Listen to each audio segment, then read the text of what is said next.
qolamiz. Chiqyapman. O'dib kiyibsanmi? O'zing ham kiyibsan-ku? Ha, bugun maktabimizda bayramda. Bolalar, maktabga ketyapsizlarmi? Ha, siz ham mana maktabga ketyapsizmi, ustoz? Maktabga ketyapman. Bugun aynan Uchko'prik tumanidagi 33-umumiy o'rta ta'lim maktabida 5 ta muhim tashabbus doirasida bayram tadbirlari o'tkazilmoqda.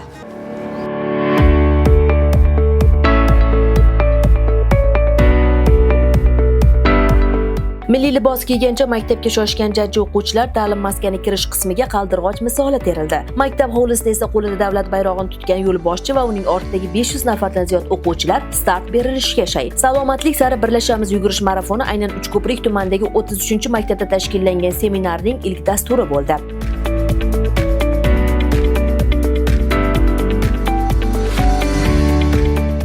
Sportchilarga start berilgach, seminarga taklif etilgan tuman hokimligi vakillari, maktabgacha va maktab ta'lim bo'lim boshlig'i, kasaba uyushmasi raisi va Oliy Majlis Qonunchilik palatasi deputatlari maktabdagi sharoitlar bilan yaqindan tanishdilar. 5 tashabbus hozirgi yoshlar uchun juda ham katta imkoniyat bo'ldi.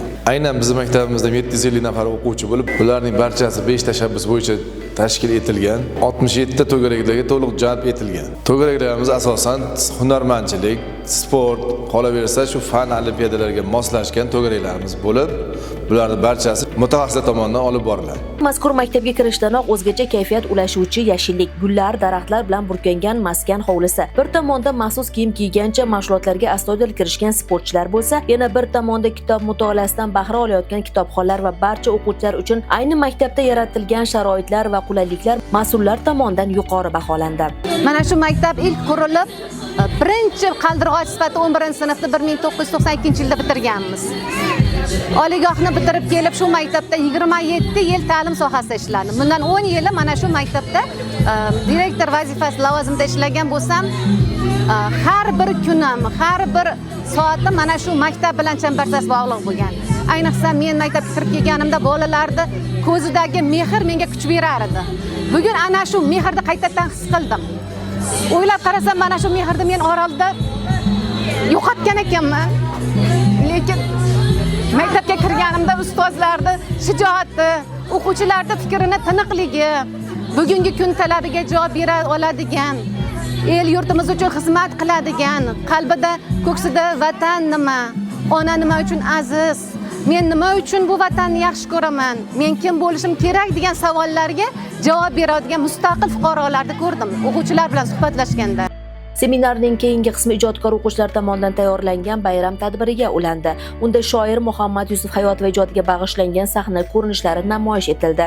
Shoir qalamiga mansub she'rlar aytildi. Qo'shiqlar ijrosi, raqslar bilan bayram yanada zavqli bo'ldi. Men dunyoni nima qildim? O'zing yorug' jahonim, o'zimga bek, o'zim sulton, sen taxti Sulaymonim. Yolg'izim yagonam deymi? Topingan koshonam deymi?